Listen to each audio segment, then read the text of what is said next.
If you're not following these 3 steps to make your content on TikTok, you will not go viral in 2025. My name is Bernardo Montanez. I've been creating content for over 7 years now. I've amassed a following of 150,000 plus followers across all platforms. I've generated well over 300 million plus views on social media. And today I want to help you use this framework so that you can start going viral on TikTok as soon as today. So if that's of interest to you, keep watching this video.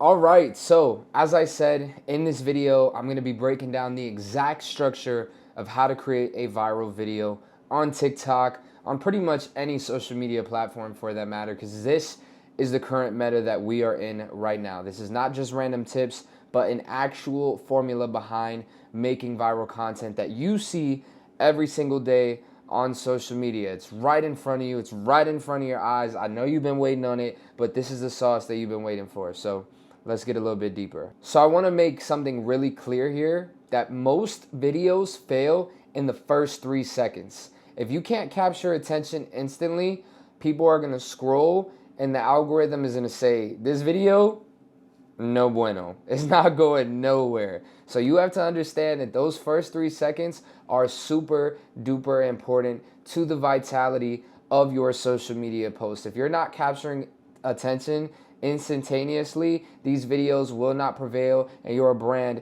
will not skyrocket. So that is the first step inevitably of any video, and that's what we're about to cover, is the hook. So I'm going to show you how to fix that and keep viewers locked in from the moment that they start watching. So without further ado.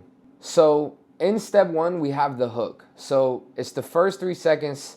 It is literally life or death for your video. But I want to point out that hooks are now more visual than they are verbal. And what I mean by this is that you see all these gurus on Instagram tell you that hooks are just like words on a screen, right? It's just what you say. But there are actually so many more ways to hook in a viewer than just from what you say. It is also what you show, right? Like for me, being a professional dancer that did a lot of dance content, I would do something crazy in the beginning, like act like I was gonna punch someone or jump off the ground, but there was some kind of quick movement, right? When I would work for my clients and we would do our edits, I would always make sure there was some kind of fast-paced edit or noise within the first 3 seconds that would make the viewer go, wait, what am I watching? What's happening? What's going on? We want to trigger curiosity so that viewers have to see what happens next.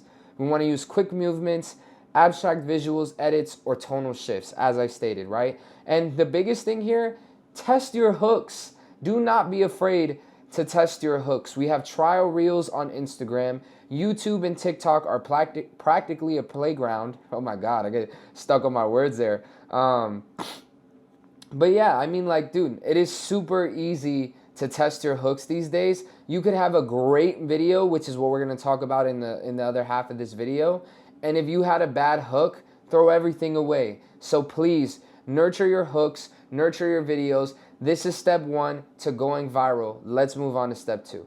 So now we're gonna move into the meat and the potatoes, right? Story plus substance. So this is really just relaying to the hook, meaning that whatever it is that we spoke about in the hook, whether that was a storytelling hook, something that we said, something that we began, or it was some kind of visual hook, there needs to be some kind of value that these people know they're gonna get off the bat from your hook. And this meat and potatoes, this story plus substance, this is you giving them a well-mapped journey of how they're gonna get there. And that means, again, great hooks, they mean nothing without value. And if you follow a storytelling framework, you will deliver a payoff correctly, right? So mine that I like to follow is literally what I learned in English class, and that is setting, rising action, climax, resolution, right? So a lot of times you'll see a lot of these founder content, people starting businesses, people trying to talk about what they're trying to do on social media. They'll start off with the setting. My name's Christian. I'm a 22-year-old Christian, right? And then they go into rising action. Well, what is this rising action? It's, what is the problem? What is going on? I have a clothing brand and we're about to go broke. Okay, well now what's the climax? I just spent my last, dollar on my credit card and now we have $0 and now we have to figure out if we're going to blah, blah, blah. And then what's the falling action? In return, though, this could change my life forever. And then resolution, come to find out in like the next video. And obviously the resolution could be, we made it, oh my God, we did it. But that can be stretched out across like a series. And so the point is that with these videos, having great hooks is awesome, but you want to have the meat and potatoes, the story and substance to go along with it to keep a viewer captivated. Because like I said, these gurus, they make it seem like you just need a good hook. It's like people watch more than 3 seconds, like you could have the best hook in the world, but if your meat and potatoes is nothing, people are going to scroll after 4 seconds. It's not like once they watch after 3, they have to stay there. So we want to make sure that we deliver a payoff that matches the promise of your hook. Make sure that there is value in your story. Use a series, like I said, checkpoints, text on screen, keep viewers invested, stay punchy, don't ramble. Make sure that you are attending to your audience. Understand that this is short form content. People don't want to sit here all day. If they want to watch something super long, they'll go to, YouTube, right? This is TikTok. This is Instagram. Keep it short, keep it cute. Let's keep it moving. Step 3. Engagement, CTA. I see a lot of people mess up on this because it's like you would think simple, but in reality, it's something that a lot of people don't do, and they leave a lot of engagement and they leave a lot of followers and likes and comments on the table because they don't do this. And that is end every video with the call to action. And, I'll actually preface this by saying that you don't have to just end a video with the call to action. It could be in the middle, it could be in the beginning, but the point is that you want to make sure that you are ending every single video with some kind of call to action. And the reason being is simply because you want to make sure that you are churning out, you are squeezing out as much orange juice from these viewers as you possibly can so that you can move into the next pool of viewers and the next pool of viewers and continue to grow and get your content to become an ecosystem, as I like to say, right? When you start having people comment, people want to argue, they want to debate. Now you got a whole thread going on about one specific topic that arose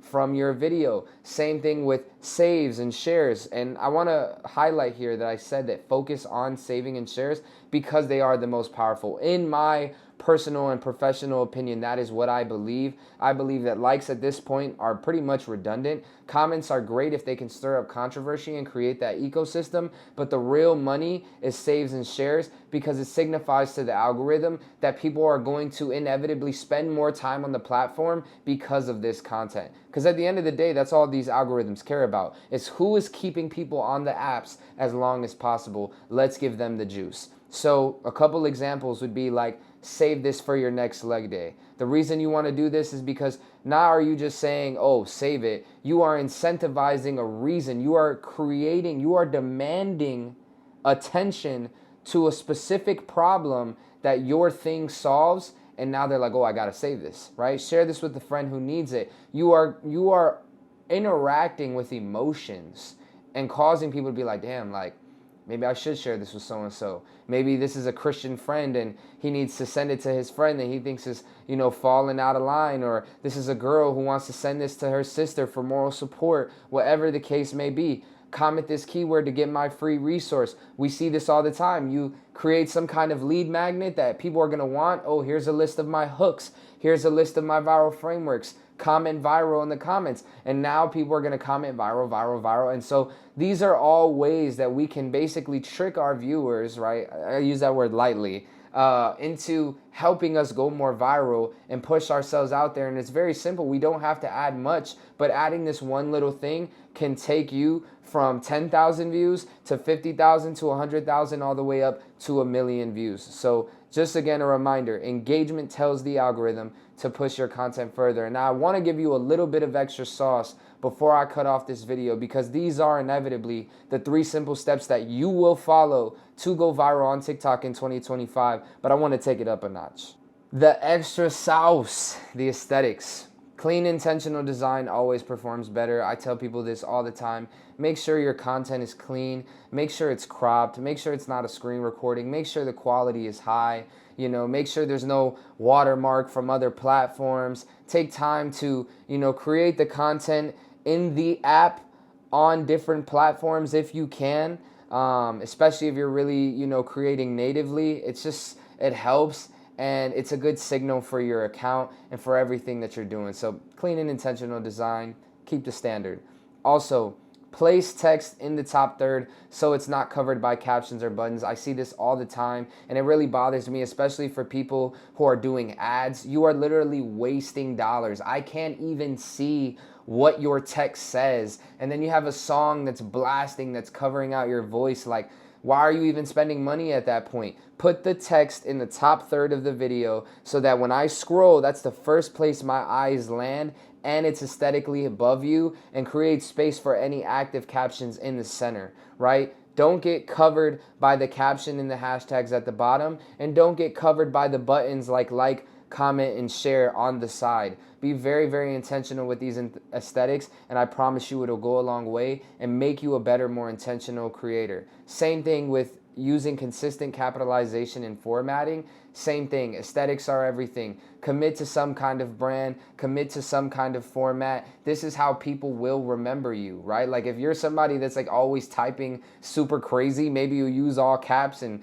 the weirdest emojis, people will inevitably remember that. And the same thing goes for all the little stuff. When you look at younger, more Gen Z comment, they go for like the all lowercase. They make it very small, very minimal, very aesthetic. These are the things that you can do to tap into those audiences. You just have to understand what your demographic identifies with. But inevitably, the aesthetics make you look more culturally in tune, and therefore create more trust within your content and allow people to give it a better chance when they are seeing it for the first time foreignly on some kind of For You explore page algorithm.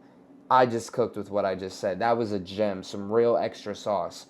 Pay attention to lighting, camera grid lines, and overall composition. Again, make sure that you're in front of some kind of light. Don't have a shadow over your face. These clean little things will give you a better chance to see if your ideas actually resonate with some kind of audience. Because when you're losing at these things that are so redundant that don't really matter, you don't even give your idea a fair chance of being seen to see if there's an audience behind what it is that you're posting about. So again, to wrap it all up together, make sure that your cover is on properly, especially like platforms like IG and YouTube. And the reason being is because of impressions.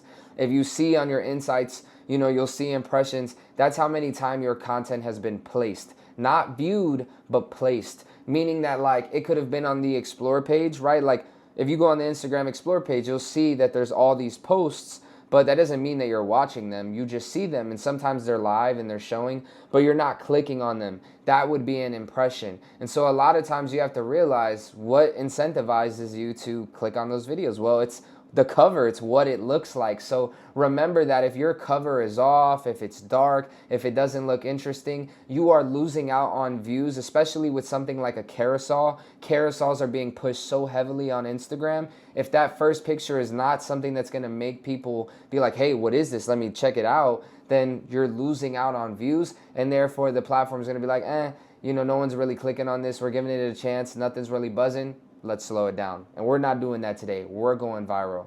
So to wrap it all up, I know that this was mainly about TikTok, but I wanted to give you guys a little bit more sauce just on social media in general. If you found this valuable, save this video, share it with a friend who needs help growing on TikTok or social media in general. And if you want to work with me one-on-one, reach out. I would love to help you take your brand, your business to the next level. I've done this for the last however long of my life, and I love it every single day. No matter what happens, social media has been my rock. It has been my job, my career, my passion, and I want to continue to share that with you guys. So please show some love to the video. It helps me make more content and put more value out there for you guys. So once again, if I wanted to go viral on TikTok, on social media, because we give all the sauce, I would follow these 3 simple steps.